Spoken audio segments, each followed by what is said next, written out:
لي صدري ويسر لي أمري واحلل عقدة من لساني يفقهوا قولي.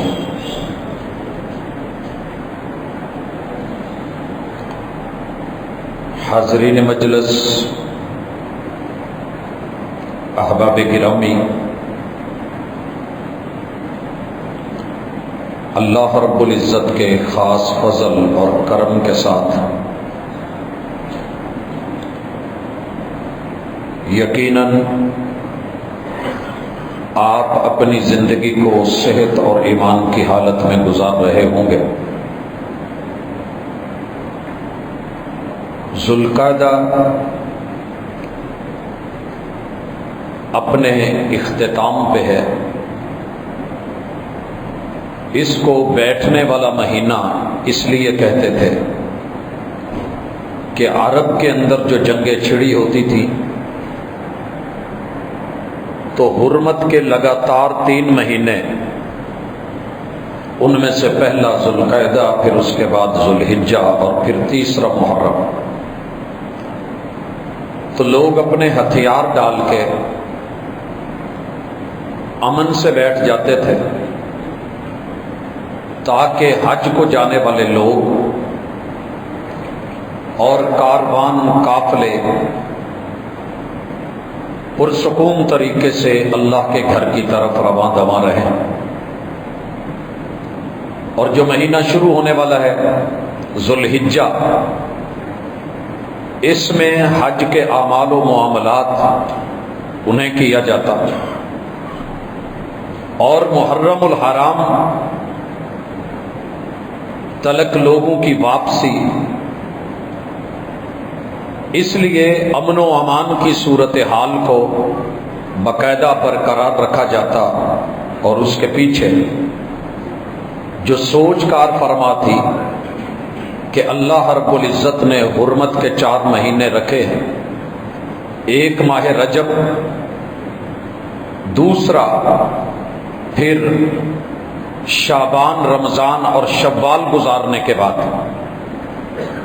ذوالقعدہ، ذوالحجہ اور محرم کے ایام، ان ایام کی اور مہینوں کی جو عظمت ہے اس حوالے سے انشاءاللہ آج ہماری ملاقات رہے گی۔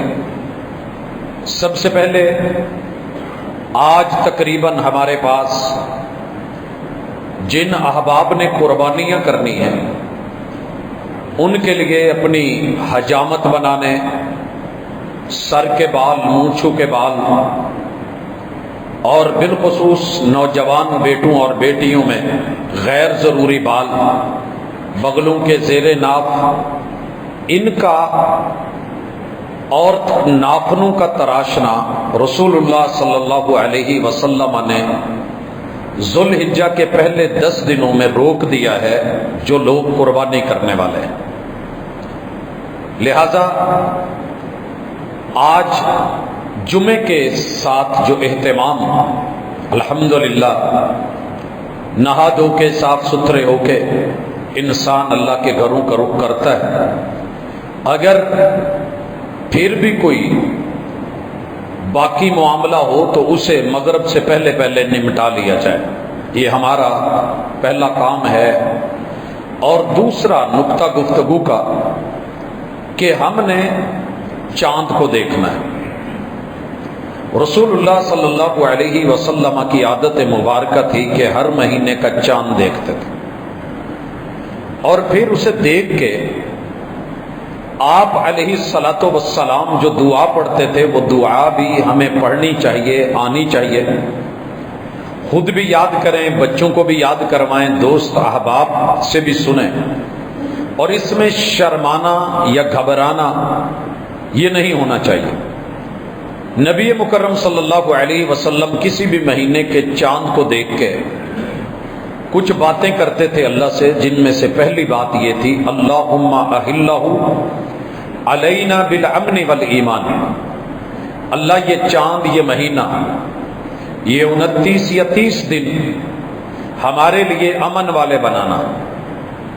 امن صرف محرم میں نہیں ہے یا اس سے ریلیٹڈ دنوں کے لیے نہیں ہے، بلکہ 12 مہینے اسلام اور ایمان نام ہی امن کا ہے۔ اللہم احلہ علینا بالامن والایمان، اللہ اس میں امن بھی رہے اور ایمان بھی رہے۔ بڑا لطیف اور دقیق نکتہ دیا کہ وہ امن نہیں چاہیے جو ایمان پہ کمپرومائز کر کے لیا جائے۔ اللہ کے ہاں ایسا کوئی امن نہیں۔ قیامت کے دن جہنم کی آگ سے اگر کوئی شخص مامون ہوگا تو وہی ہوگا جو صحیح معنوں میں مومن ہے، اور یہ ایمان والوں کے لیے امن ہے۔ اگر اس کے بغیر آپ امن امن کے راگ الاپتے رہیں، بیکار ہیں کہ جہاں پہ ایمان کا نقصان ہو اس امن کا کوئی فائدہ نہیں ہے۔ یہی چیز اگر آپ محسوس کریں غزہ میں، فلسطین میں، رفح میں اس وقت جو پوزیشن ہے، کمپرومائز وہ لوگ بھی کر سکتے تھے، مگر کیوں نہیں کی کہ ایسا امن بیکار ہے کہ جس کے مرنے کے بعد آئندہ ابدی زندگی کے اندر امن نہ ہو۔ لہذا ایمان کے ساتھ موت بہتر ہے اس امن سے جس پہ کمپرومائز کر کے ایمان ہاتھ سے جاتا رہے۔ والسلامتی والاسلام، دوسری چیز اللہ سلامتی چاہیے، سکون چاہیے، اطمینان چاہیے، چین چاہیے، مگر اسلام کے ساتھ۔ اسلام پہ کمپرومائز کر کے اور اس پہ سودا کر کے اگر کوئی سلامتی ہے تو بیکار ہے وہ، کیونکہ دنیا کی زندگی 4 دن کی ہے، اور شاید وہ بھی امن یا سلامتی میسر ہو یا نہ ہو۔ ایمان بھی جائے، اسلام کی دولت بھی جائے، امن اور سلامتی بھی نہ ملے، جنگیں پھر چھڑی رہیں، تو اللہ یہ مہینہ ہمارے لیے امن کا، چین کا، سکون کا، ایمان کا اور اسلام کا بنا دے۔ اس کے بعد محبوب چاند سے مخاطب ہوتے ہیں، ربی و ربک اللہ، اے چاند تو بھی مخلوق ہے، میں بھی اللہ کی مخلوق ہوں، تیرا رب بھی اللہ ہے، میرا رب بھی اللہ ہے۔ جیسے تجھے طاقت، روشنی اور جس حال میں رکھتا ہے 28 منزلوں پہ تو رہتا ہے، ایسے ہی میرا رب جس حال پہ مجھے رکھے میں رہتا ہوں۔ ہمارا پروردگار اللہ ہے۔ تو ہر مہینہ اللہ پر ایمان، اسلام، ربوبیت، توحید، وحدانیت کے ساتھ ہے۔ تو انشاءاللہ آج چاند نظر آنے کے قوی امکان ہے، تو مطلع صاف ہو یا نہ ہو، اپنے گھر کی چھت پہ چڑھنا، نماز مغرب پڑھ کے اہتمام کرنا، کھلا میدان دیکھنا، نہ نظر آئے فبہا آ جائے تو یہ دعا پڑھنا، یہ ہماری ذمہ داریوں میں اور مومن کے شیوے میں اور عادت اور وطیرے میں اور رسول اللہ صلی اللہ علیہ وسلم کے سلیقے اور اسوہ میں شامل ہے، اور مومن آپ کے اسوہ کے اوپر چلنے والا ہوتا ہے۔ اس کے بعد تیسرا کام جو آپ نے اور میں نے اپنی زندگی کا، ایمان کا اور عادت کا حصہ بنانا ہے۔ ہمارے ہاں لوگوں سے پوچھ لیجئے کون سا تہوار، اس پہ کیا کرنا ہے تو آپ کو جواب ملے گا، لیکن کیمرہ پکڑ کے کسی مارکیٹ میں چلے جائیں اور مومنوں سے پوچھ لیں تو ان بیچاروں کو پتہ ہی نہیں۔ بالاتفاق دنیا کے افضل ترین دن یہ 1 ذی الحجہ سے 10 ذی الحجہ تک ہے۔ اللہ رب العزت نے قرآن مجید کے آخری پارے میں سورہ فجر میں ان دنوں کی راتوں کی قسمیں پیش کی ہیں۔ والفجر ولیال عشر، مجھے فجر کو گواہ بنا کے بطور قسم پیش کرنا ہے کہ جیسے وہ راتوں کو چیر کے، اندھیروں کے جگر چیر کے روشنی پیدا ہو جاتی ہے، اور میں کرتا ہوں ولیال عشر، مجھے آخری مہینے کی پہلے 10 دنوں کی راتوں کی افضلیت، ان دنوں کے مقام اور مرتبے کی قسم ہے۔ یہاں پر ابن عباس رضی اللہ تعالی عنہ اور امام ابن کثیر رحمۃ اللہ علیہ یہ اپنی تفسیر میں لے کر کے آئے ہیں کہ اس سے مراد ذی الحجہ کے پہلے 10 دن ہیں۔ ہمیں ان دنوں کی قدر نہیں ہے، ہم اس کا اہتمام نہیں کر پاتے۔ امام ابن تیمیہ رحمہ اللہ اور دیگر ائمہ و محدثین و مفسرین نے یہ بات واضح لکھی ہے کہ سال میں سب سے افضل ترین راتیں رمضان المبارک کے آخری عشرہ کی راتیں، پھر ان میں سے تاک راتیں افضل ہیں، تاک راتوں میں سے لیلۃ القدر افضل ہے۔ ایسے ہی دنوں میں علی الاطلاق وہ یہ ذی الحجہ کے پہلے 10 دن افضل ہیں، ان سے افضل کوئی دن نہیں۔ اور ان دنوں میں سے بالخصوص یوم عرفہ 9 ذی الحجہ کا دن ہے، جس سے افضل دنیا کے اندر اللہ تعالیٰ نے کوئی اور دن نہیں رکھا۔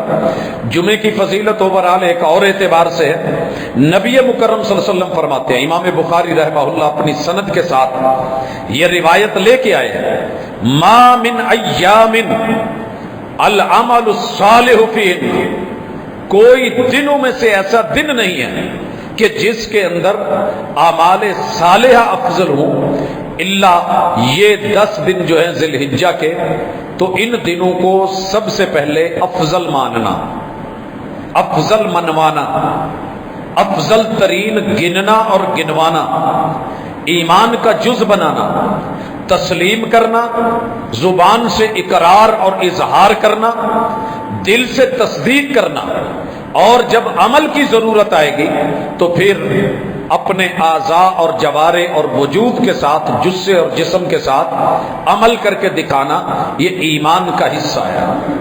یہ ہمارا آج تیسرا سبق اور چوتھا سبق۔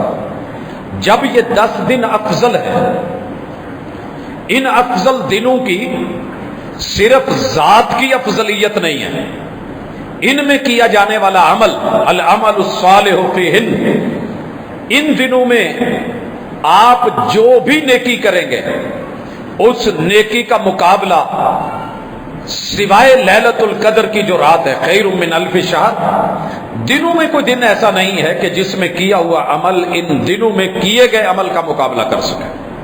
صحیح بخاری کی حدیث، رسول اللہ صلی اللہ علیہ وسلم سے پوچھا گیا، جناب ابن عباس رضی اللہ تعالی عنہ راوی، محبوب جہاد بھی نہیں،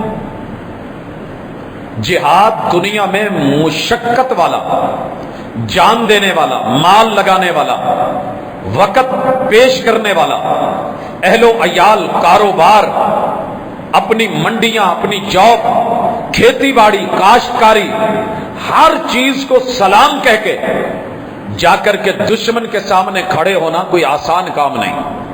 لہذا پوچھ لیا گیا کہ محبوب ان دنوں میں کیا گیا عمل جہاد سے بھی افضل ہے، اور جہاد اس کا مقابلہ نہیں کرے گا۔ آپ نے کہا ولل جہاد، ہاں جہاد بھی اس کا مقابلہ نہیں کر سکتا، یہ افضلیت ہے ان دنوں کی۔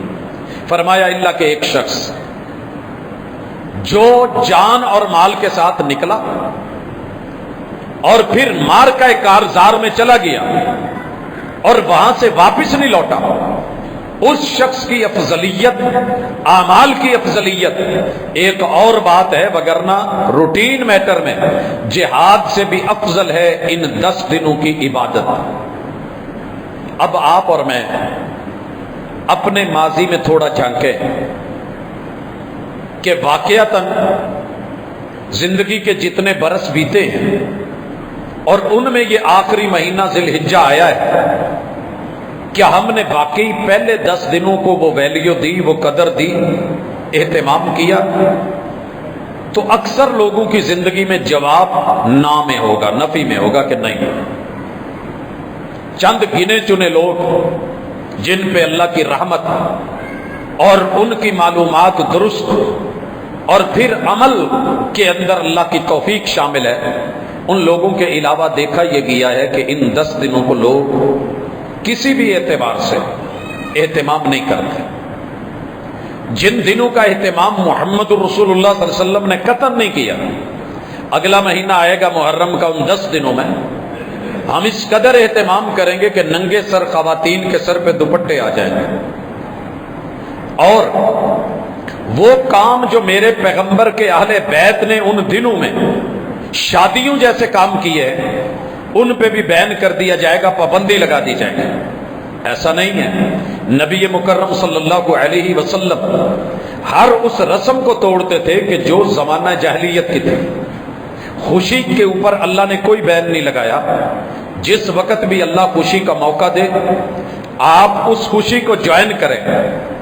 نکاح حالت احرام میں صرف منع ہے، وگرنہ ذوالحجہ کے اندر نکاح پڑھایا جا سکتا ہے، شادی کی جا سکتی ہے، الا کہ آپ نے احرام باندھا ہوا ہے حج کے لیے تو اس وقت صرف آپ نے یہ نکاح نہیں کرنا. شوال کے اندر عرب کے ہاں ایک رسم تھی کہ یہاں نکاح اور شادی نہیں کی جائے گی. جانور بیمار ہو جاتے تھے، لوگوں کے اندر ایک وائرس چل پڑتا تھا، تو ان دنوں میں لوگ ایک دوسرے سے بچتے اور شادی سے اپنے آپ کو دور رکھتے تھے. نبی مکرم صلی اللہ علیہ وآلہ وسلم نے، یہ شوال کا نام شولۃ الابل سے، اور اونٹوں کے اندر ایک خاص اونٹ لازم و ملزوم ہے عرب کا، تو ایک بیماری چلتی لوگوں میں بھی آتی تو بچتے شادی سے. آپ نے سیدہ عائشہ رضی اللہ تعالی عنہا کے ساتھ شوال میں شادی کر کے یہ رسم توڑی کہ تمہاری یہ پابندی بیکار ہے. اور محرم الحرام میں اہل بیت اطہار نے اسی سرزمین میں، جس سرزمین کو کرب و بلا کہا جاتا ہے، وہاں اپنے بچوں کی شادیاں کر کے اس رسم کا گلا کاٹا کہ اگر تم نے ان ایام کو مقدس سمجھ لیا ہے، رنج و غم آتے جاتے رہتے ہیں، دکھ سکھ زندگی کا حصہ ہے، کبھی خوشی ہے کبھی غم ہے. اللہ رب العزت اگر موقع دے رب کے پاس حاضر ہونے سے پہلے پہلے اگر ایک دن کا بھی ٹائم ملتا ہے تو شادی کو روکا نہیں جائے گا. یہ ہے میرے محبوب علیہ الصلوۃ والسلام کی آل اور آپ. خیر، ان دنوں کے اندر آپ نے جن اعمال کو اپنانا ہے، ایک تو فرض ہیں، وہ ہمارے ذمے اللہ کا قرض ہے، وہ ہم کرتے ہیں. 5 ٹائم کی باجماعت فرض نماز وہ اپنی جگہ فرض ہے، وہ چلے گی. لیکن نوافل کا، سنن کا، کثرت کے ساتھ اللہ کے سامنے گڑ گڑانے کا، عاجزی کا، اور مالک کے سامنے سجدے کرنے کا، مناجات کا، عبادات کا، نوافل کا، زکوٰۃ کا، صدقات کا، خیرات کا، لینے دینے کا جو عمل ہے، ما من ایام العمل الصالح فیہن، اگر اللہ کے ہاں العمل الصالح کسی دن میں سب سے زیادہ مقام رکھتا ہے، ان دنوں میں سے یہ پہلے 10 دن ہیں، تو ان میں کثرت کے ساتھ خیر کی طرف آپ اور ہم انشاءاللہ بڑھیں گے. یاد رہے کہ ہم پہلے نمبر پہ اپنی حجامت، بال، ناخن، دوسرے نمبر پہ چاند دیکھنا، جب ذی الحجہ شروع ہو جائے تو تیسرے نمبر پہ ان 10 دنوں کی افضلیت کو ایمان کا حصہ بنانا، اور اس کے بعد 5ویں نمبر پہ جو ہمارے ساتھ جڑی ہوئی چیز ہے، بالخصوص کہ ان دنوں میں جو اعمال صالح ہیں ان سے بھی افضل کوئی نہیں. اور پھر مزید جو اہتمام کرنا ہے، اعمال صالحہ میں سے کون سے عمل کیے جائیں، جو روٹین میں ہم کرتے ہیں وہ بھی، اور اس میں اضافہ کر دیا جائے. سیزن کے اندر میں نے لوگوں کو دیکھا جو کاروبار کر رہے ہوتے ہیں، وہ اس کے ساتھ ساتھ کچھ اور بھی لگا کے بیٹھ جاتے ہیں. 14 اگست سے پہلے پہلے بے شمار ایسے دکاندار جن کا وہ کام نہیں ہوتا، وہ جھنڈیاں لگا کے بیٹھ جاتے ہیں، دیگر چیزیں، تاکہ وہ لوگ اس کے مطابق اس سے خرید لیں. تو ہم نے اعمال کے اندر، نیکیوں کے اندر، صالحات کے اندر اضافہ کرنا ہے. اس کے بعد اللہ رب العزت کے ذکر میں، اذکار میں، بالخصوص سبحان اللہ پڑھنے میں، اسے معمولی مت جانیے. ایک دفعہ کا سبحان اللہ عام دنوں میں بولا ہوا، اللہ تعالیٰ جنت کے اندر درخت لگائیں گے، تو جب اس خاص دن میں پڑھا جائے گا اس کا اجر اور مقام افضلیت کا حامل ہوگا. اسی طرح الحمدللہ پڑھنا، اللہ زمین اور آسمان کے مابین خلاؤں کو نیکیوں کے ساتھ، خزانوں کے ساتھ پر کر دیتے ہیں. اگر ہمیں پتہ چل جائے کہ ایک دفعہ الحمدللہ سبحان اللہ کہنے سے زمین اور آسمان کے مابین سونے، چاندیوں، زیورات، سیم و زر سے بڑھ کر کے اللہ تعالیٰ ہمیں دولت سے، اجر سے، ثواب سے نوازیں گے، تو یقین کیجئے ہم ساری زندگی باقی کام چھوڑ کے یہی کرتے رہیں. اسی طرح اللہ کی تکبیر، ان ایام میں تکبیرات ایک عظیم مرتبہ اور شان رکھتے ہیں، اور رسول صلی اللہ علیہ وسلم کی سنت ہے لہذا اللہ اکبر کبیرہ کہنا، الحمدللہ کثیرہ کہنا، سبحان اللہ بکرۃ و اصیلہ کہنا، اسے ان ایام میں شامل کر لیجئے۔ اور اسی طرح تحلیل، اگر آپ کو اللہ کے عرش کا خزانہ چاہیے، اللہ کے عرش کا خزانہ، آپ کو پتہ ہے رب کے عرش کے بالکل نیچے اگر کوئی چیز ہے تو وہ جو بیت اللہ کے اوپر ہے، وہ گھر کہ جس گھر کے اندر فرشتے داخل ہوتے ہیں، اور بالکل اس کے نیچے جنت الفردوس، عرش کا خزانہ رب کی رضا ہے، اللہ کی عطائیں ہیں، اور وہ چیزیں ہیں جو ہم جانتے نہیں، کان سن نہیں پائے آج تک، زبانیں اس کا مزہ نہیں چکھ پائیں، آنکھیں دیکھ نہیں پائیں، ایک تصور کی کیف ہے، صرف امیج بنایا جا سکتا ہے، لیکن وہ حقیقت کیا ہے وہ میرا رب جانتا ہے۔ ہم لا حول ولا قوت الا باللہ تب پڑھتے ہیں جب کوئی شیطان ہمیں محسوس ہو کے آ گیا ہے، ایسے نہیں ہے۔ یہ عرش کا خزانہ ہے، کثرت کے ساتھ یہ تحلیل، اسی طرح لا الہ الا اللہ، لا الہ الا اللہ پڑھنا، یہ بھی اپنی زندگی میں شامل۔ ہم کہتے ہیں کہ نہیں جی یہ میت پہ پڑھا جاتا ہے، میں نے عرب دنیا کو دیکھا ہے کہ کوئی بھی چھوٹی موٹی بات ہو جائے تو جواب میں ان کا یہی ہوتا ہے لا الہ الا اللہ، لا الہ الا اللہ، لا الہ الا اللہ۔ تو یہ چیزیں کثرت کے ساتھ ہم ذکر اذکار کو، مناجات کو، مسنون دعاؤں کو، صبح و شام کے اذکار کو، اللہ سے تعلق کو انشاءاللہ جوڑیں گے، کیونکہ ان دنوں میں وہ دن ہیں کہ جن میں جو مانگا جائے رد نہیں ہوتا۔ اس کے بعد خصوصی عبادت، اور خصوصی عبادت میں مجھے جن چیزوں کا شعور زندہ کرنا ہے، یہ نہیں کہ ہمیں شعور نہیں ہے، شعور ہے، مگر قرآن مجید کی ایک آیت بڑی باکمال آیت ہے۔ اللہ تعالیٰ فرماتے ہیں وَذَكِّرْ فَإِنَّ الذِّكْرَ تَنفَعُ الْمُؤْمِنِينَ، اے محبوب ان لوگوں کو، کلمہ گو لوگوں کو، مومنین کو آپ یاد دہانی کرواتے رہا کریں، بھولے ہوئے سبق پڑھاتے رہا کریں۔ یقین کیجئے جن سینوں میں ایمان ہوتا ہے انہیں یاد دہانی فائدہ دیتی ہے۔ یہ سبق ہم بھول جاتے ہیں۔ آپ علیہ الصلوۃ والسلام نے اس مہینے کو حج کا مہینہ قرار دیا ہے، قرآن مجید نے حج کا مہینہ قرار دیا ہے، لوگ حج کی طرف دھڑا دھڑ جا رہے ہیں۔ آپ سوچ بھی نہیں سکتے کہ یہ رب جب تک نہیں چنے تو بندہ حج کی طرف قدم نہیں اٹھا سکتا۔ اللہ توفیق تو دے دیتے، رب کی طرف سے جانے کی توفیق، مال کی توفیق، استطاعت کی توفیق، صحت کی توفیق۔ وَلِلَّهِ عَلَى النَّاسِ حِجُّ الْبَيْتِ مَنِ اسْتَطَاعَ إِلَيْهِ سَبِيلًا، یہ سبق ہمیں قرآن نے سکھایا ہے، لیکن وہاں جا کے سنت کے مطابق حج نہ کرنا، یہ بندے کا پرسنل میٹر ہے۔ بڑے سارے ائمہ نے اپنی کتابوں میں یہ جملے لکھے ہیں کہ فلاں شخص حج پہ گیا، ما حج الا بعیر، وہ بدبخت خالی لوٹا، اس کی سواری تو حج کر آئی مگر وہ حج کر کے نہیں آیا، وہ حج کر کے نہیں آیا۔ جو حج پہ ہیں وہ بھی توجہ دیں، اور جو حج پہ جانے کے لیے تڑپ رہے ہیں نہیں جا سکے وہ بھی توجہ دیں۔ آپ یقین کریں بسا اوقات رب نیت کے اوپر وہ اجر ثواب دے دیتا ہے جو پریکٹیکل کرنے والے کو بھی نہیں ملتا، جو پریکٹیکل کرنے والے کو بھی نہیں ملتا۔ کیا ہمارے لیے یہ مشکل ہے کہ یہ تڑپ، تمنا اور آرزو گڑ گڑا کے بل بلا کے اپنے رب کے سامنے رکھیں کہ اللہ میرا بھی دل کرتا ہے میں حج پہ جانا چاہتا ہوں، میں جب جتنی جمع پونجی کرتا ہوں ہر آنے والے سال میں ریٹ اتنا بڑھ جاتا ہے کہ میں نہیں جا پاتا۔ ہمارے ایک دوست ہیں، انہوں نے احرام خرید کے رکھا ہوا ہے، پوچھا یہ کیوں؟ کہنے لگے رب تو نیتوں سے واقف ہے، میں جانا چاہتا ہوں، میں اس فریضے کے بغیر مرنا نہیں چاہتا، لیکن جب اللہ توفیق دے گا۔ لیکن حجاج جو کرتے ہیں وہ تو کیا جا سکتا ہے۔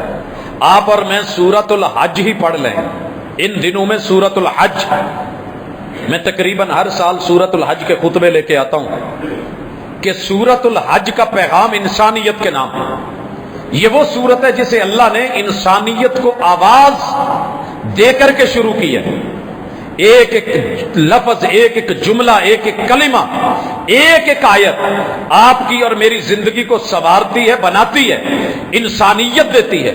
تو اس حوالے سے سورۃ الحج کو ترجمے کے ساتھ پڑھ لیں، اسے اپنے نصاب میں شامل کر لیں، اور ان دنوں میں بالخصوص تلبیہ کے اوپر توجہ دیں۔ آپ کو پتہ ہے حج کا بہت بڑا گفٹ اللہ کی طرف سے، اللہ کے بندو کی طرف سے رب کے لیے، لبیک اللہم لبیک لبیک لا شریک لک لبیک ان الحمد والنعمت لک والملک لا شریک لک۔ یہ پڑھیے بھی اور ترجمے پہ بھی غور کیجیے۔ اللہ میں حاضر، کیا معنی ہے میں حاضر؟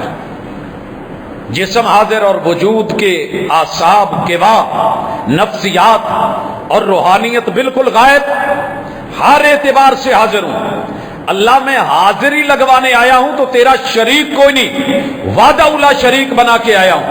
ان الحمد والنعمت لک والملک، اللہ ساری نعمتیں بھی میرے اوپر تیری ہیں، یہ قوتیں بادشاہتیں بھی تیری ہیں، لا شریک لک، کوئی مجھے مار سکتا ہے میں تو یہ بھی نہیں مانتا، میری موت کا مالک بھی تو ہے، میری زندگی کا مالک بھی تو ہے، تیرا شریک کوئی نہیں۔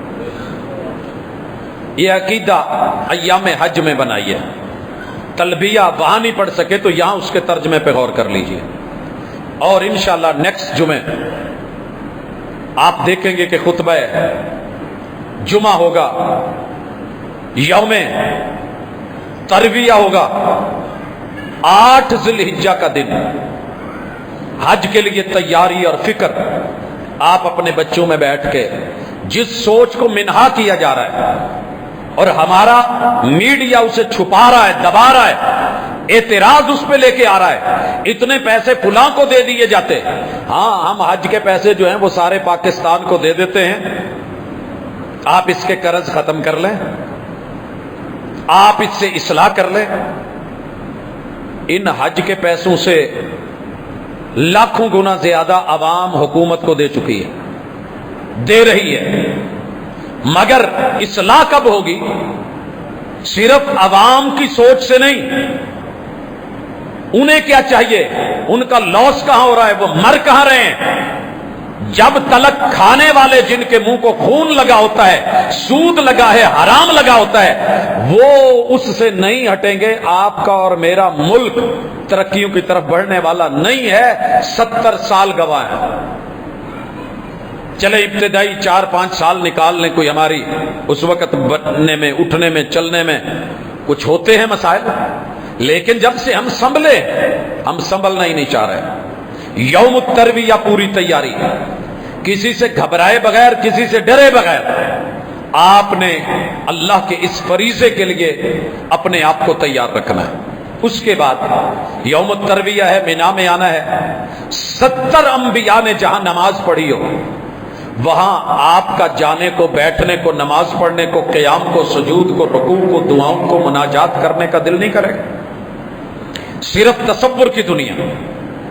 اور پھر اس سے اگلا دن یوم عرفہ، سال کا سب سے مہنگا دن، بہترین دن، اللہ تعالیٰ کے ہاں سے بندوں کی جہنم سے آزادی کا دن، معاشر کے میدان کی یاد دہانی کا دن، محمد الرسول اللہ صلی اللہ علیہ وسلم کے زور اثر اکٹھا کرنے کا دن، خطبہ حج دینے کا دن، اور خطبہ حجۃ الوداع جو پوری دنیا میں انسانی حقوق کا ذمہ دار بن گیا، وہ والا دن، اور جس میں آپ نے نمازوں کی ادائیگی کے بعد مغرب سے پہلے تلک رب کے ساتھ مناجات کی ہیں، دعائیں کی ہیں، وہ والا دن، وقوف عرفہ کا دن۔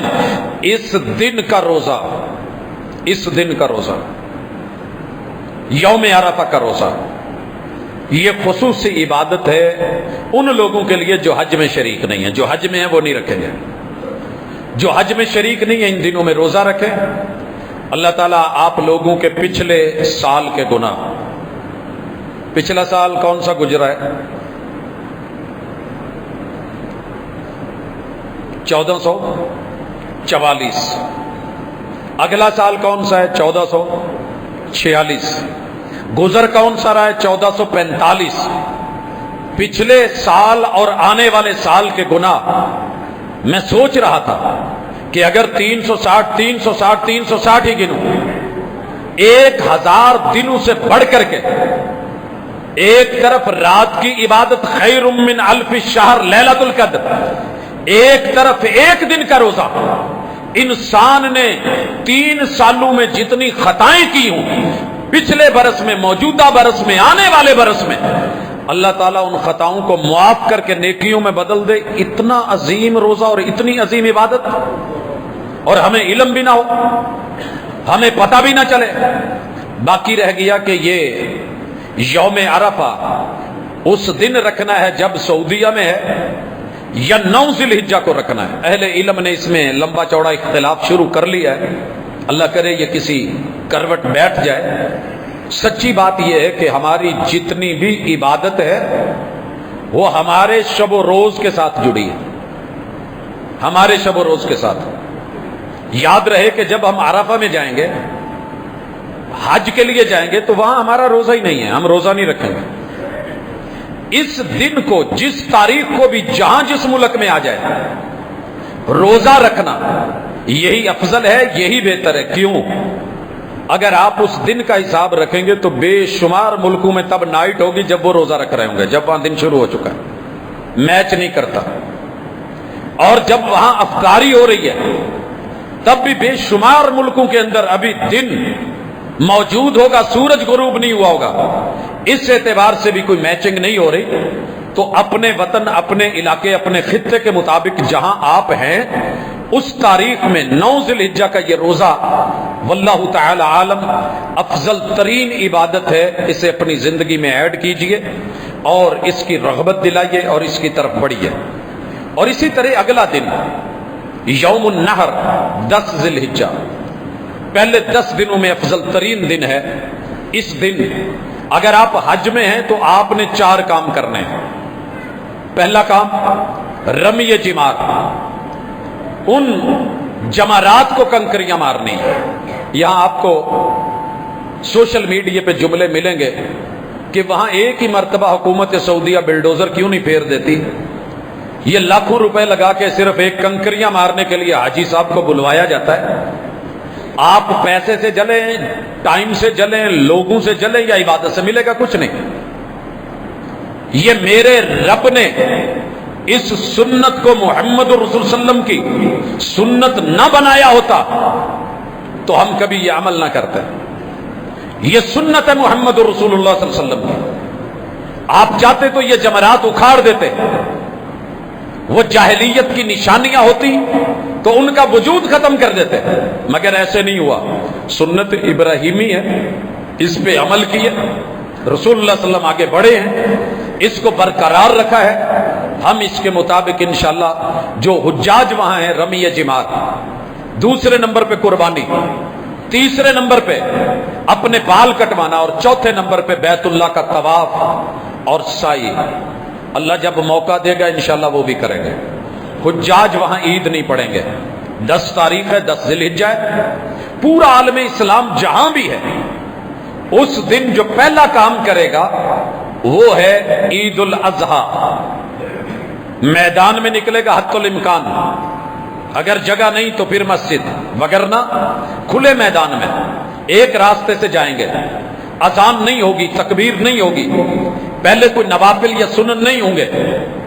امام صاحب 2 رکعت سنت کے مطابق نماز عید الاضحیٰ پڑھائیں گے، پھر اس کے بعد خطبہ دیا جائے گا، دعا میں شامل ہوا جائے گا۔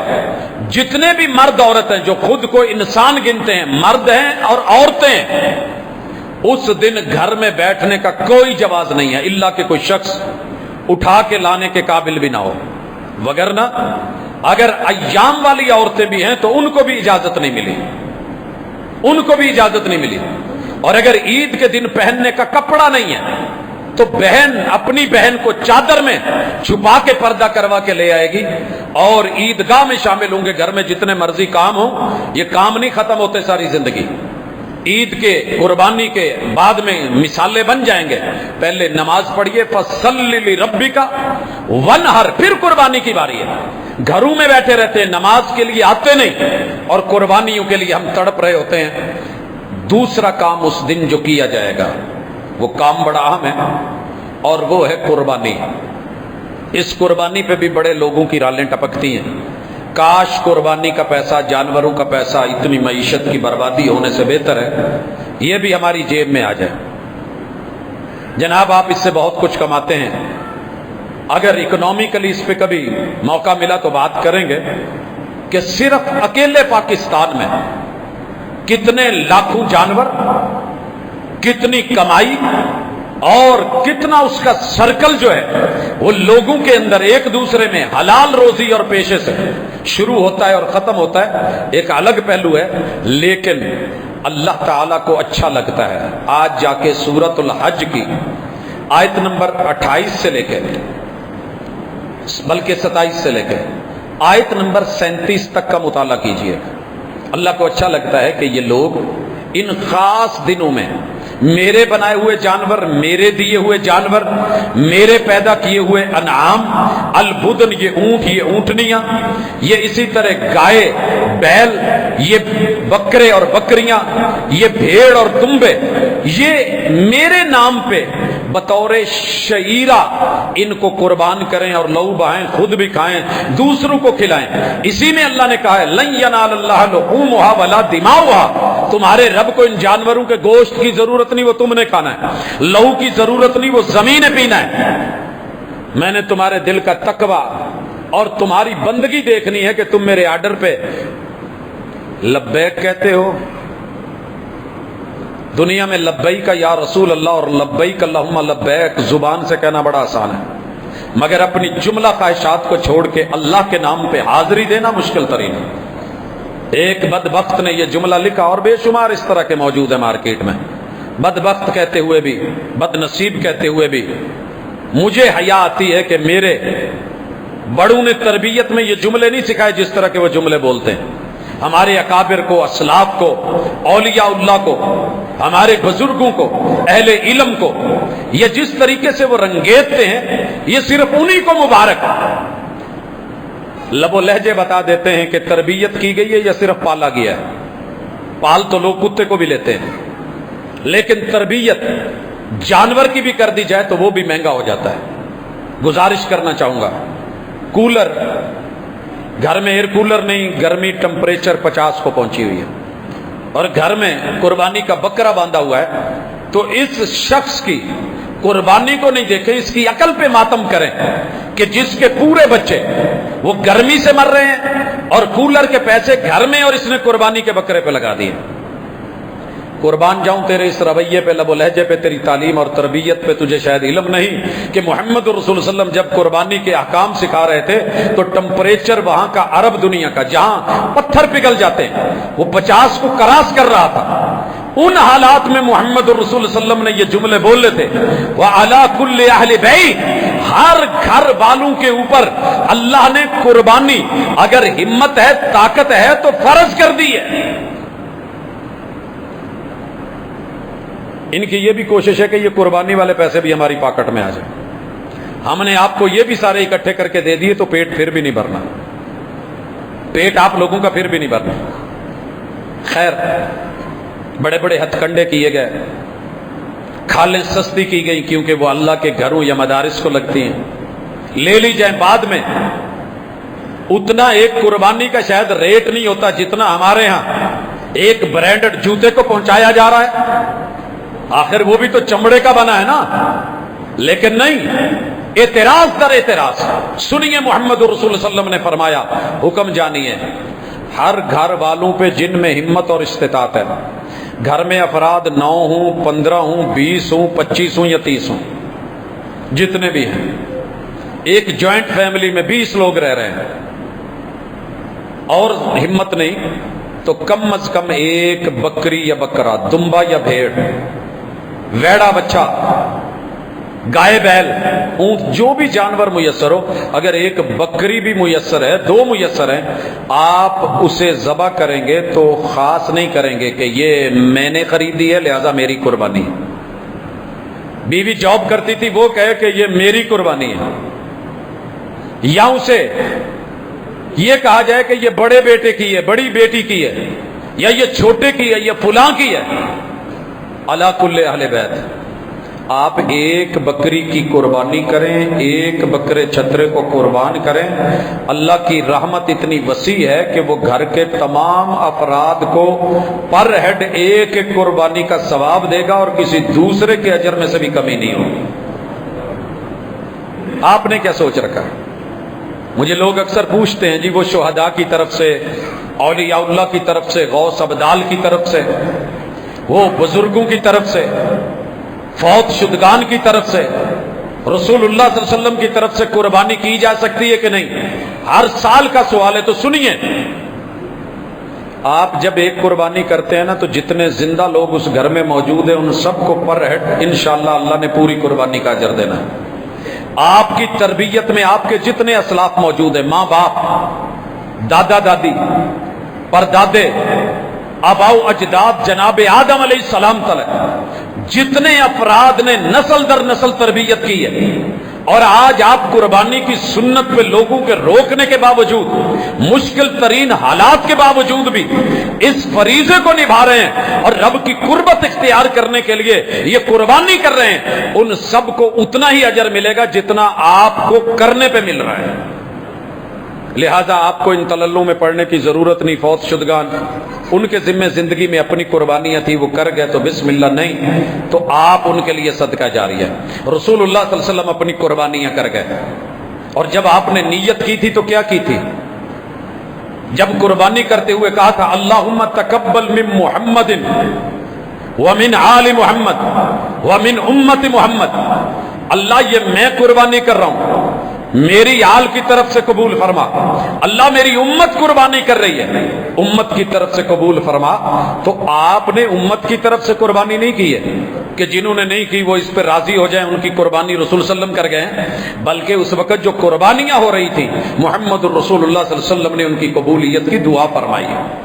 اور الحمدللہ اللہ کا شکر ہے کہ محبوب کی وجہ سے ہمارے اوپر پردے ڈل گئے، وگرنہ پہلے لوگوں کی طرح قربانی کر کے اگر کہا جاتا کہ مین چوک میں لے آؤ، وہاں رکھ دو اپنا نام اور چٹ لگا کے، جس کی قبول ہوتی آگ آتی جلا دیتی، اور جس کی رہ جاتی تو آج کا تو سوشل میڈیا میں جینے ہی نہ دیتا، اٹھا اٹھا کے دے دے کے جھلکیاں مار مار کے آئیں آپ کو دکھائیں منافق، آئیے دیکھیے یہ شکل مومنہ کرتوت کافرہ، آئیے محسوس کیجئے، یہ دیکھیے یہ جانور یہ بکری، سارے چینلز لگے ہوتے اور بتا رہے ہوتے آپ کا اور میرا چہرہ ننگا کر کے دکھا رہے ہوتے، کپڑے اتار رہے ہوتے کہ یہ بنا پھرتا ہے ساری زندگی نمازیں پڑھنے والا، رب نے قربانی قبول نہیں کی۔ شکر کریں اللہ سے تیر ہے اور اس نے پردے رکھے۔ اللہ تیرا احسان ہے، تیرا کرم۔ قربانی اب اچھی طرح سے سن لے، جانور خرید چکے ہیں یا خریدنے؟ بھیڑ اور دمبا، الجزعۃ من الزعن، 1 سال سے کم کا نہیں لگے گا کسی بھی شکل میں، سوائے ایک صورت جو اس صحابی کے ساتھ پیش آئی تھی، قربانی تھی، شرطوں پہ پوری تھی، نماز عید سے پہلے ذبح کر لی، اور نیت کیا تھی کہ لوگ پہلے قربانی کا گوشت میرے گھر سے کھائیں۔ کتنی اچھی سوچ تھی۔ رسول اللہ صلی اللہ علیہ وسلم کو خبر ملی، کہا یہ قربانی عید کے بعد ہوتی ہے، عید سے پہلے عام گوشت ہے۔ پریشان جانور ڈھونڈنے نکلے، میسر نہیں ہوا، آ کے کہنے لگے کہ حضور میرے پاس صرف ایک بھیڈو ہے، 6 ماہ کے لگ بھگ عمر ہے، اس کے علاوہ کچھ نہیں۔ مجبوری کی شکل میں رسول اللہ صلی اللہ علیہ وسلم نے کہا کہ چلیں کر لیں، لیکن اس عمل کو دہرایا نہ جائے۔ الا ان یسر علیکم، جیب جواب دے جائے، منڈی شارٹ ہو جائے، باقی جانور میسر نہ ہوں تو پھر جا کر کے یہ جو فتویٰ بنا لیا نا کہ 6 ماہ کا بھیڈو لگ جاتا ہے، نہیں، 1 سال کا ہونا ضروری ہے۔ بکری ہے، بکرا ہے، جانور کا قربانی کے لیے 2 دانت ٹوٹے ہوئے ہوں، توڑے نہیں گئے۔ ایک سوال کثرت سے آتا ہے کہ 2 دانت ہیں وہ ہل رہے ہیں، ان قریب کل پرسوں ٹوٹ جائیں گے۔ پلاس سے ہلا کر کے یہ لوگ لے آتے ہیں، انہیں اللہ کا ڈر نہیں ہوتا۔ انہیں جو ریٹ منڈی میں قربانی پہ لگے گا بعد کے دنوں میں نہیں لگنا، لہذا اس لیے ایسی حرکتیں کر لیتے ہیں، یا جان بوجھ کے جو سینگ کاٹ دیتے ہیں، باقی پیچھے سینگ سے دانت بڑا تو نہیں ہے،